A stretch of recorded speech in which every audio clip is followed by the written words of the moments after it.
In today's video, I'm going to teach you how to set up SPF for Google Workspace. We'll start by opening your browser and searching for your domain host. This is the company or service where your domain's DNS records are managed. For many people, it's the place where the domain was purchased, but it could also be a separate DNS provider. Type the name into your search bar so you can get to the right account. From the search results, click the correct link to your provider's official website. Watch out for ads that might look similar and make sure the URL matches your provider exactly. Once you're on the site, find the sign-in area. Log in if you're prompted. Use your regular account credentials, and if your account uses two-factor authentication, complete that as well. After you're in, you're looking for the area where DNS records live. Navigate to the DNS Management or Advanced DNS section. Depending on your provider, this area might also be called DNS Settings, Zone Editor, or something similar.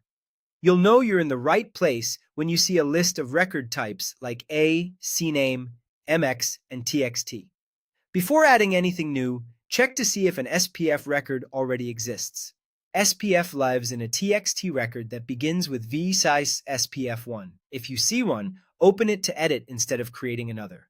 Only one SPF record should exist for a domain, so editing avoids conflicts. The goal is to make sure it authorizes Google by including Google's mechanism. If no SPF record exists, add a new TXT record. Set the type to TXT. For the host, name, or alias field, use the @ symbol, which represents your root domain. If your provider doesn't accept @, leave that field blank. In the value, answer, or destination field, paste exactly VE-SPF1 include spf@google.com. All.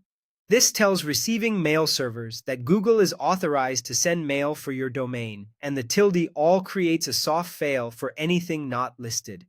For TTL, choose 1 hour or 3600 seconds, or just leave it at the default if that's what your provider prefers. Save your changes.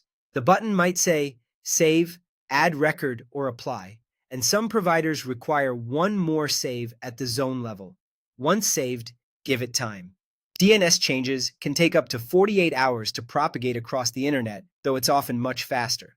That's it. You've set up SPF for Google Workspace. This simple update helps protect your domain from spoofing and improves the chances that your emails land where they should. If your provider's labels look a little different, just match them to the settings we covered and you'll be all set.